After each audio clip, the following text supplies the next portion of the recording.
All right, sports fans, how's everybody out there doing?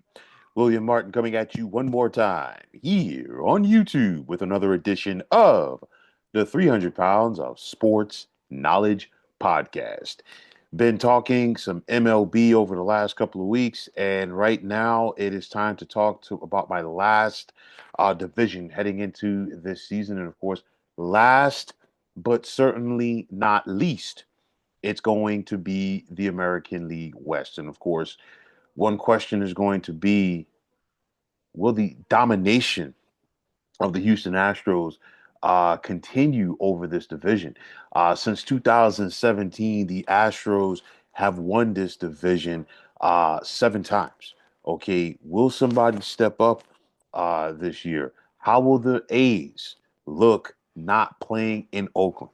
Okay, a lot of questions to unwrap for this division heading into the MLB campaign. I want to start off with the Texas Rangers because they were flying high in 2023. We saw the Rangers come out of nowhere. They won the World Series, but then last year they were really done in by injuries as they unfortunately finished with a losing record for the seventh time in the last 8 years. But of course, the question is going to be now, was 2024 a hiccup for the Rangers, or are they back to potentially being cellar dwellers in the AL West? Now, I don't think they're going to dip back and be cellar dwellers. I truly don't think so. I think the Rangers are going to finish on a positive side of the 500 mark. And if they're going to do so and get back on track and get into contention once again to be a playoff team, they're going to need more out of their starting pitching. Texas's team ERA last season was 12th in the American League, while they only had 54 quality starts. One big question for this Rangers pitching staff: will starting pitcher Jacob DeGrom be healthy? He only made 9 starts. He only has made 9 starts in 2 years with the Rangers. And you got to go back to 2019 to find the last time that he made more than 20 starts in a season.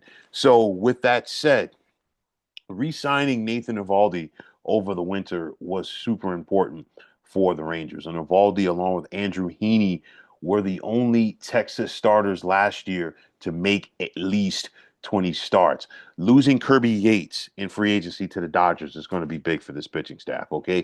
But nonetheless, you still got bats for Texas, and the Rangers are always going to hit. Make no mistake about it. You got Corey Seager, Marcus Semien, and Adolis Garcia in that lineup, and then having a healthy Josh Jung this season, as he only appeared in 49 games last year for Texas. The potential impact of a veteran like a Jock Peterson. Jock Peterson is a guy, he just comes up big in those big moments, and he's done it for the bulk of his MLB career. You have a veteran manager in Bruce Bochy who's kind of been there and done it, taking 3 teams to the playoffs, won a World Series with 2 of those teams, the Giants and the Rangers. And I think he will have Texas back on track for this season. You look at Seattle, and one of the biggest questions for the Mariners is, will they continue to be a disappointment? I say this because in 2022, the Mariners finally ended their 21-year postseason drought as brighter days appeared to be on the horizon for this franchise.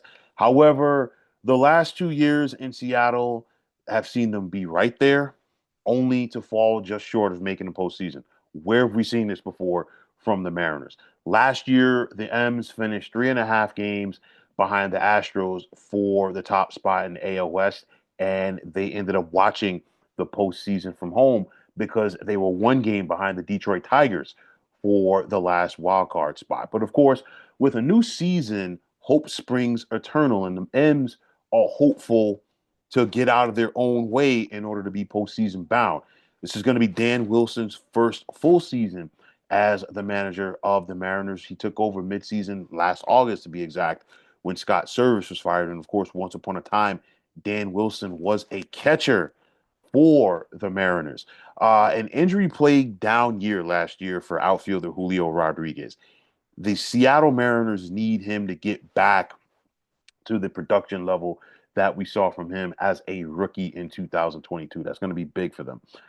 Boom or bust for the likes of Cal Raleigh at the plate. He's got to be more boom for Seattle if they're going to get to the postseason. And of course, this pitching staff, they are as strong as they come. I mean, you think about it. You got the likes of George Kirby, Luis Castillo, Bryce Miller, and Logan Gilbert, and then Brian Wu. And then their 92 quality starts led the American League last season. Got a solid bullpen for the M's with the likes of Andres Munoz and Trent Thornton. And I think Seattle, they got to try to find a way to seize the moment this year. That is the only way that they're going to get to the postseason in my book. For the Astros, and I started talking about them. Now I'm gonna get into the meat and potatoes, if you will, talking about Houston because, like I said, 7 out of the last 8 years have seen them win this division. 9 out of the last 10 years overall, Houston has gotten to the playoffs, but that's going to really be put to the test this year. So many key pieces from those championship years are no longer in Houston. The Astros lost longtime third baseman Alex Bregman in free agency as he's now a member of the Boston Red Sox. And then outfielder Kyle Tucker was traded to the Cubs. But the Astros just continue to find a way to chug along, and they're going to be right in the mix once again in the AL West, in my opinion. You've got veteran Jose Altuve at second base, and he just continues to rake, and he's now 83 hits shy of surpassing Jeff Bagwell for second place in franchise history for hits. And of course, the top guy is Hall of Famer Craig Biggio.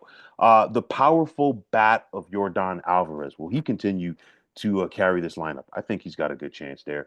Starting pitcher Framber Valdez. He's going to be a free agent, excuse me, at season's end. And typically, when guys are heading into free agency, they look to have a big season. You also have Renault Blanco and Hunter Brown in this rotation.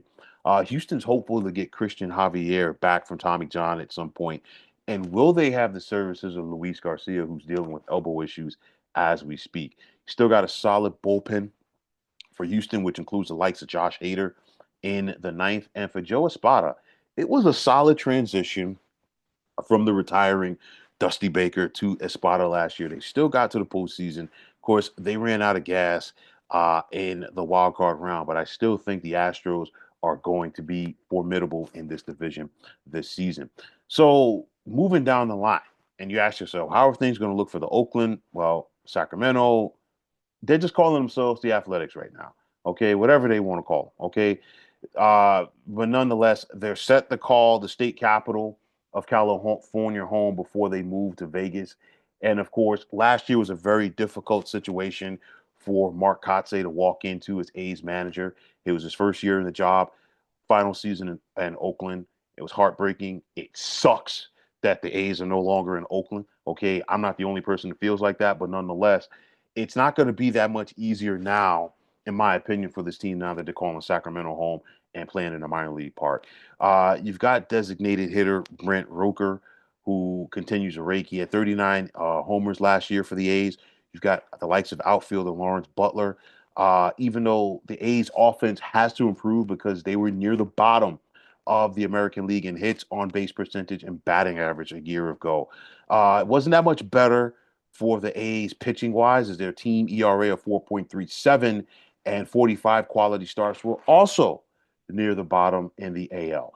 Now, they should get a boost to their pitching staff as they signed veteran starting pitcher Luis Severino, got back on track last year with the Mets as he was able to win 11 games. You got a lights out closer if you're the A's in the ninth, Mason Miller. This kid's got big time moxie, and I think that's going to help this team going forward.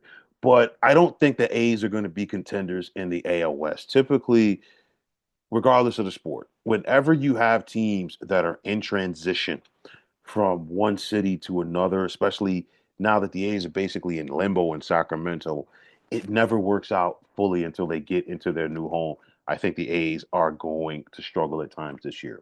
And finally, there's the Los Angeles Angels. And you know, unfortunately for their fans' sake, they have been bringing up the rear in the West. They finished in the basement of this division last year for the first time since 1999, while they also lost a franchise worst 99 games. And you ask yourself, with the start of a new season here, are the Angels any closer to being competitive in 2025? And I'm going to say no. You got a veteran manager in Ron Washington, who's in his second year with the club. Mike Trout, the future Hall of Famer and three-time AL MVP, unfortunately, due to injuries, has become a shell of what he once was. He's only appeared in 100 games once over the last 5 years. You've got outfielder Taylor Ward and Zach Neto, but the Halos had one of the worst pitching staffs in the AL in 2024, and I really do believe you can expect more of the same this year. Los Angeles did sign relief pitcher Kenley Jansen this offseason, and if he starts off strong and the Angels fall out of contention, that part I think is going to happen early. Okay, Jansen, I would expect him to be dealt at the trade deadline. It's hard to believe, but the Angels last finished with a winning record in 2014. Also, the last time they made the postseason, it's been a downward spiral for this franchise since then, and I don't think it gets better this season. But when it's all said and done, like I said, I do think the Rangers finish with a winning record. It's not going to be good enough to win this division. I think the Mariners and Astros are going to be neck and neck for the top spot in this division, while it's going to be the A's and Angels duking it out to avoid being in the basement. But when it's all said and done, this is Houston's division to lose. I mean, theoretically, it's really Seattle's division to lose, but it's one of those situations where Seattle finds a way to not get it done in those scenarios while Houston does. And because of that, I'm going to roll with the sure thing, and I'm going to pick the Astros to once again win the West. But, folks, that is going to wrap it up. And as always, I want to take this time out to thank each and every one of you for tuning into the 300 Pounds of Sports Knowledge podcast here on YouTube. And I want to take this time out to thank all of you fine folks out there for tuning in. And if you haven't already, please feel free to subscribe to this channel. Also, if you're on the X, formerly known as Twitter, please feel free to follow me at 300 Pounds of Sports. And like I always say, if you follow me, it'll be my pleasure to follow you right back. There's also the sports discussion group on Facebook at the Sports Depot 365. Now you can check it out. Drop a line and be a part of one of the better sports debating sites going on social media. So once again, fine folks, my name is William Martin. I'm signing off and I'm saying thanks once again for tuning into the 300 Pounds of Sports Knowledge podcast here on YouTube. Be well, everybody.